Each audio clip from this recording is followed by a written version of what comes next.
السلام علیکم میری پیاری طلباء و طلبات، امید ہے کہ آپ سلامت سے ہوں گے۔ جیسے کہ پہلے ہی ہم نے بات کی تھی شبیب رضوی کی زندگی اور اس کی شاعری کے متعلق، لہٰذا آج ہمارا جو موضوع ہے وہ شبیب رضوی کی جو غزل نمبر 1 ہم نے پہلے بھی پڑھی ہے، اور آج جو اس کی غزل نمبر 2 ہے، غزل نمبر 2 ہے، وہ ہم پڑھیں گے۔ پھر میں ہر ایک شعر کو آپ کو سمجھانے کی بھرپور کوشش کروں گا۔ امید ہے کہ آپ پیج نمبر 158 یعنی 158 کھولیں گے، اس پر اپنی نگاہ رکھیں گے تاکہ ہم شبیب رضوی کی غزل نمبر 2 پڑھیں گے۔ کتنی بھوکی ہے، کتنی پیاسی ہے، زندگی دشت کربلا سی ہے، سب گئے شمع دل جلائے ہوئے، کھیما کھیما بہت اداسی ہے۔ اس نے کتنی لطیف بات کہی، خود شناسی خدا شناسی ہے، پھیل جائے تو ایک کتاب بے، بات کہنے میں جو ذرا سی ہے، زندگی خودکشی نہ کر لے کہیں، ہر تمنا کھپا کھپا سی ہے۔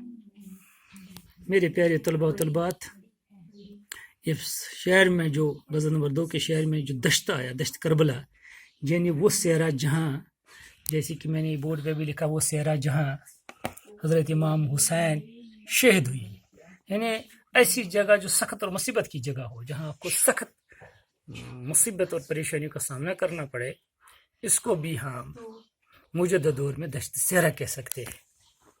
اس کو بھی ہم موجودہ دور میں دشت صحرا کہہ سکتے ہیں۔ پیاسی کہتے ہیں پانی لگی ہو، پانی نہیں ملتی ہے، اس کو پیاس کہتے ہیں۔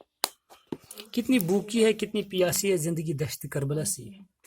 اس شعر میں شبیب رضوی فرماتے ہیں کہ یہ مطلب ہے، غزل نمبر 2 کا پہلا شعر، شبیب رضوی موجودہ دور کی انسانی زندگی کی خستہ حالی کی تصویر کھینچتے ہیں اور اسے کربلا کے سائنے کی کربناکی سے تشبیہ دیتی ہے، کیونکہ پیارے بچوں، سائنے کربلا بھوک، پیاس، درد، کرب، اذیت اور بے سر و سامانی کا استعارہ ہے، اور یہی حال شاعر کے نزدیک دورینوں کی زندگی کا بھی ہے۔ اس شعر میں کربلا ایک تلمیہ ہے، کیونکہ میں نے آپ کو بتایا ہے کہ غزل کا وہ شعر جس میں کوئی علمی یا تاریخی واقعہ آ جائے، اس کو تلمیہ کہتے ہیں۔ یہاں جو دشت کربلا ہے، یہ ایک تلمیہ ہے، کیونکہ کربلا کا ذکر پہلے ہی اسلامک ہسٹری میں موجود ہے، کس طرح امام حسین اور اس کے جانثار وہاں شہید کی یزیدی فوج نے۔ تو شبیب رضوی یہاں کہتے ہیں کہ آج کا دور بھی ہے، آج بھی یزید زندہ ہے، آج جو حکمران ظلم و ستم کرتا ہے وہ بھی یزیدی کی طرح ہے۔ آج بھی بہت سارے لوگوں کو کربلا میں جس طرح پیاسے رہے، بھوکے رہے، ان کو پانی کا ایک گھونٹ بھی نہ دیا، تو آج بھی ایسے بہت سارے ظالم لوگ ہیں جو دوسروں کو ستاتے، ان کی زندگی بھوکی پیاسی گزرتی ہے۔ تو وہ یزید، یہ آج بھی بہت سارے یزید اس دنیا میں موجود ہے۔ تو سب گئے، دوسرے شعر میں کہتے ہیں کہ سب گئے شمع دل جلائے ہوئے، کھیما کھیما بہت اداسی ہے۔ دل جلائے کہتے ہیں جس کی تمنا اور آرزویں پورے نہ ہوتی ہیں، کیونکہ دل سمجھ لو ایک پتلا ہے جس میں کروڑوں کی تعداد میں خیالات، جذبات، احساسات پیدا ہوتے ہیں، ارمانوں اور آرزوؤں کا ایک پتلا ہے۔ تو اس شعر میں شاعر جو ہے سائنے کربلا کی باز گشت سنائی دیتے ہیں۔ سبھی اپنے اپنے فرض کے عین مطابق اپنا حصہ ادا کر کے چلے گئے، اور اب ہر خیمے میں اداسی چھائی ہوئی ہے۔ جب امام حسین اور دیگر حضرات نے حق و باطل کی جنگ میں اپنی جانوں کی قربانی دی اور وہ دنیا چھوڑ کر چلے گئے، تو خیمے میں ماتم کرتی خواتین رہ گئی۔ اس لیے ظاہر ہے کہ خیمے میں اداسی چھائی۔ اس مناسبت سے شاعر نے موجودہ دور کی زندگی کی طرف اشارہ کیا۔ سب گئے شمع دل جلائے ہوئی، نے جب سب لوگ قربانی دینے کے لیے چلے گئے، قربان ہوئے، تو خیمے میں جو عورتیں تھیں وہ اداس تھی، جو بچے تھے وہ اداس تھے۔ یعنی آج کے دور سے شبیب رضوی کہتے ہیں کہ آج بہت سارے لوگ اب دوسروں کے لیے قربان ہو جاتے ہیں، مگر ان کی تمنا اور آرزویں جو پورے نہیں ہوتی ہے، وہ اپنے گھر میں اداسی کی حالت میں رہتے ہیں۔ آج بھی ظالم حکمرانوں کی وجہ سے بہت سارے لوگ گھروں میں اداسی اور بے بسی کی زندگی گزارتے ہیں۔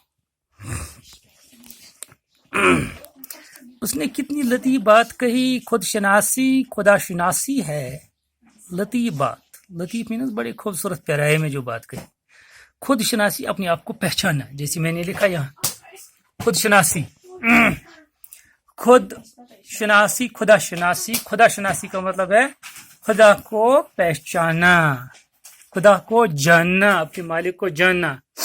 تو اس شعر میں کیا ہے کہ شاعر فرماتے اچھے انداز میں کہتے ہیں کہ خدا شناسی کے لیے خود شناسی ضروری ہے. یعنی اگر ہمیں خدا کو جاننا ہے تو اس لیے ضروری کہ پہلے ہم اپنے نفس کو پہچان لیں، کیونکہ جس نے اپنے نفس کو پہچان لیا اسی نے خدا کو پہچان لیا. یعنی خدا کو پہچاننا تبھی ہی ممکن ہو سکتا ہے جب انسان پہلے اپنے آپ کو پہچانے. اپنے آپ کو پہچانے بغیر خدا تک رسائی ممکن نہیں ہے. جیسے علامہ اقبال کی خودی بھی یہ سبق دیتا ہے کہ انسان کو اپنی ذات کو پہچاننا چاہیے کہ وہ کیوں آئے، کس لیے آئے. جیسے وہ ایک شعر میں بھی کہتے ہیں کہ انسان کو اتنا عظیم بننا چاہیے کہ خدا اس سے خود پوچھے کہ بتا تیری رضا کیا ہے. تو مجھے وہ پہلا مصرع یاد نہیں آتا ہے کہ وہاں اقبال کہتے ہیں کہ انسان جب عظیم بن جائے اس کی ہر حرکات و سکنات جو خدا کے عین مطابق ہو، اس کے حکم کے عین مطابق ہو، تو خدا خود اپنے بندے سے پوچھتے ہیں بتا تمہاری رضا کیا ہے. یہاں شبیب رضوی کا یہ شعر اقبال کی وہ فلسفہ خودی کا درس دیتا ہے کہ کہتے ہیں کہ اس نے کتنی لطیف بات کہی، خود شناسی خدا شناسی ہے. کسی نے بڑی خوبصورت پیرائے میں اندازے میں کہا ہے، یعنی شبیب رضوی کہتا ہے کہ جب انسان اپنے آپ کو پہچان لیتا ہے، اپنی ذات سے خبردار ہوتا ہے، تبھی وہ خدا کے نزدیک پہنچ جاتا ہے، تبھی وہ خدا کو پہچان سکتا ہے. پھیل جائے تو ایک کتاب بے بات کہنے میں جو ذرا سی. شبیب رضوی کہتے ہیں کہ اگر تھوڑی سی بات ہو، معمولی سی بات ہو، لیکن سمجھانے والے کے اگر ہنر ہو، اس کے پاس علم ہو، اس کے پاس فہم و شعور ہو، وہ اس طریقے سے سمجھاتا ہے کہ وہ کتاب کی طرح پھیل جاتا ہے. یعنی اس شعر میں مشہور ذکر اچھوتے انداز، بڑے خوبصورت انداز میں کہتے ہیں کہ جب ایک نقطے کی وضاحت کی جائے تو ایک معمولی سی اور مختصر لگنے والی بات بھی نہایت ہی طویل ہو جاتی ہے، اور اس قدر طویل کہ ایک کتاب کی صورت اختیار کر لے. یہ تو بات کی وضاحت کرنے والے پر منحصر ہے کہ اس کی بات میں تشریح کی کس قدر صلاحیت ہو. یعنی اگر کسی کو آپ کو کچھ کسی نقطے پر سمجھانا ہو، یہ سمجھانے والے کے ذہن پر منحصر ہے کہ وہ کتنا علم رکھتا ہو، کتنی لیاقت رکھتا ہے کہ دوسروں کو اپنی بات کو صحیح وضاحت کے ساتھ کہنے میں. زندگی خودکشی نہ کر لے کہیں، ہر تمنا خفا خفا سی ہے. خودکشی مینس اپنے آپ کو مارنا، اپنے آپ کو ختم کرنا. تمنا مینس جو آرزو ہوتے، خفا جو ناراض کہتے، خفا کو کہتے ہیں ناراض. تو یہاں شاعر کہتے ہیں کہ انسان کے ارمان اور آرزو، کوئی بھی ارمان جب پورا نہیں ہوتا ہے تو انسان کو ایسا لگتا ہے کہ میری زندگی مجھ سے خفا ہے. اپنی ہی زندگی سے وہ خفا ہونے لگتے ہیں. پھر وہ ہر تمنا خفا خفا سی ہے. جب ہر تمنا آپ کو لگ رہا ہے کہ یہ آپ سے خفا ہے، آپ کا کوئی ارمان اور آرزو پورا نہیں ہوتا ہے، تو آپ مایوس ہو جاتے ہیں. کبھی اتنا مایوس کہ وہ اپنے آپ کو ختم کرنے پر آمادہ ہو جاتا ہے. شبیب رضوی کہتے ہیں کہ تمنا پوری نہ لگے تو زندگی گزارنے کا جو حوصلہ آ جاتا ہے. اگر کوئی بھی تمنا پورا نہ ہو جائے تو زندگی میں محرومی کا احساس، نا امیدی کی حد بڑھ جاتا ہے. اس قدر کہ وہ نا امیدی کی اندھیری کے گٹھا میں اتر جاتا ہے اور وہ خودکشی کو نجات کا ذریعہ سمجھنے لگتا ہے. اس شعر میں شاعر نے ایسی بات بیان کی، جب ہر تمنا اور آرزو ناراض ہے آپ سے، یعنی پوری نہ ہوئیں، تو کہیں ایسا نہ ہو کہ زندگی بیزار ہو کر خودکشی کر لے. لیکن خودکشی کرنے والے جو ہے، سمجھ لو وہ دماغی کمزوری ہے. مجھے مرزا غالب کا شعر، اس شعر کو پڑھنے کے بعد یاد آتا ہے کہ رنج سے کھو گر ہو انسان تو مٹ جاتا ہے رنج، مشکلیں پڑی مجھ پہ اتنی کہ آسان ہو گئی. اگر انسان کو زندگی میں کتنا مشکلات، پریشانی اور دکھ کا سامنا کرنا پڑے تو اس کو ان پریشانی مصیبتوں کو سہنے کا جو مادہ اندر ہے وہ زیادہ طاقتور بنانا چاہیے. پھر کتنی بھی پریشانی اور مصیبت آ جائیں وہ خود بخود سالو ہو جاتی ہے، آسان ہو جاتی ہے. پہلے اپنے آپ کو اس قابل بنا دو، اتنا مضبوط کہ کوئی بھی مصیبت آ جائے تو اس کو ہنستے ہنستے اس کے ساتھ ڈٹ کر مقابلہ کرنا چاہیے، ایک مردانہ وار مقابلہ.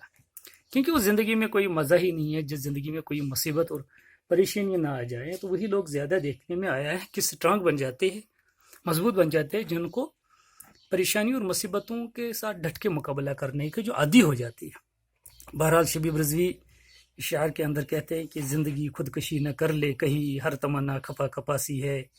کہ جب انسان کو کوئی زندگی کے اندر بہت سارے تمنا اور آرزو دل میں ہوتے، جب کوئی تمنا پورے نہ ہو جاتے تو زندگی بے معنی سی ہو جاتی ہے.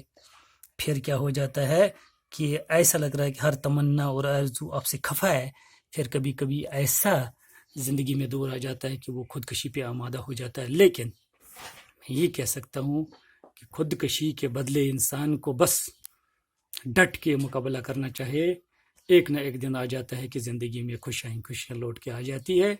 میرے پیارے طلباء و طلبات، میں نے جو شبیب رضوی کی غزل نمبر 2 کے چند اشعار کی جو تشریح کی ہے، امید ہے کہ آپ کو سمجھ آیا ہوگا۔ آئندہ کوئی سی اور موضوع پر ہم بات کریں گے۔ شکریہ۔